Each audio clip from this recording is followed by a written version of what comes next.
Hey guys, welcome back to my channel. Two things before I get this video going. I did want to warn you, it is a talking video. I'm just giving you a brief history of me and my fitness journey. And second, I have a nasty cold. Hopefully you cannot hear it, but to me I sound like a man right now, so just pointing that out in case I sound a little funny.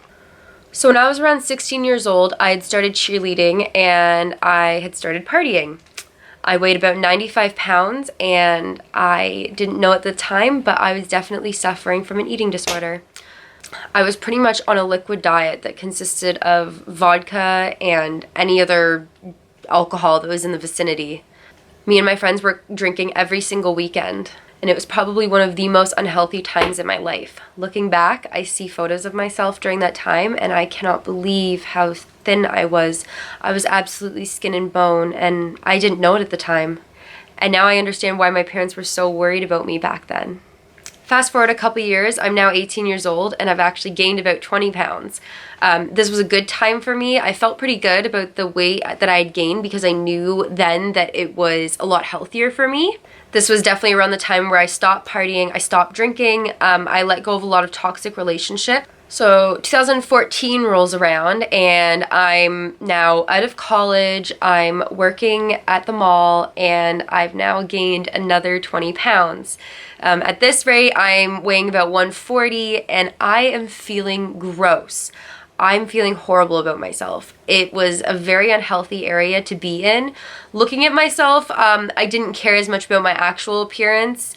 I don't know, it was never a huge concern for me. I was never into looking a certain way anyways. So for me, I didn't care about that. I cared more about how I felt, and I felt horrible. So 2015 rolled around, and after explaining to my parents how unhealthy I felt, they ended up buying me a membership to the gym in my town in February. I was really stoked about it, and I felt like it would be really good for me to actually go to the gym. I'd find more motivation going. Unfortunately, that's not exactly how it worked out. When I walked in there, I felt extremely embarrassed. I had no direction. I had no idea what I was doing. I would pretty much just get on the treadmill for about 30 minutes and go home. I felt I had no direction and I ended up barely going a lot. I would go maybe once a week for the first few months. So I've always watched YouTube channels, and normally back in the day it used to be more beauty channels that I would watch until I found Nikki Blackadder's channel.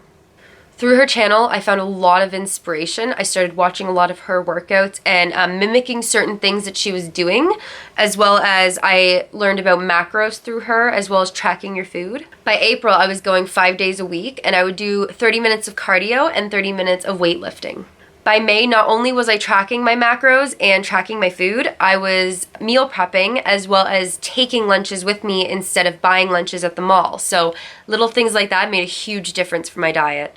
So by November 2015, I had lost 25 pounds and I had felt amazing. I started to see muscle definition in certain areas of my body. I felt so good, and a lot of the girls around me were so proud of me and looked up to me and started their own fitness journeys because of it. But then Christmas rolled around and I decided to indulge in anything and everything in my path. Let me tell you, that was the first mistake I had ever made, and the second mistake was continuing with it. So 2016 rolled around and I had left my job at the mall with no other job lined up. I had to take some time off for my mental health just to get myself back on track and feeling good. While I was going to the gym more often because I had more time, which was awesome, I also had a lot more time to sit around at home afterwards. I think because I had so much time to sit around, I ended up extremely bored and not in the best mental state, and through that I found food. It was kind of like an adverse eating disorder where I was just eating everything in my path no matter what it was. It didn't matter if I was hungry or not. If I was bored, there was food in my mouth. By April of 2016, I had started working at the gym that I was going to, but unfortunately it's only mornings, so I had a lot of time on my hands to still sit around and eat my ass off afterwards. I ended up injuring my back in June and began to notice more issues with my frequent workouts. By the time the fall rolled around, I was in a lot of pain with my back, and I'd try to do one workout and I would be in so much pain the rest of the week that I wouldn't do another workout. until it got to a point that I just stopped working out in total. By October, I had lost all motivation for anything in life. I was in a really bad place, and I didn't even care what I looked like anymore.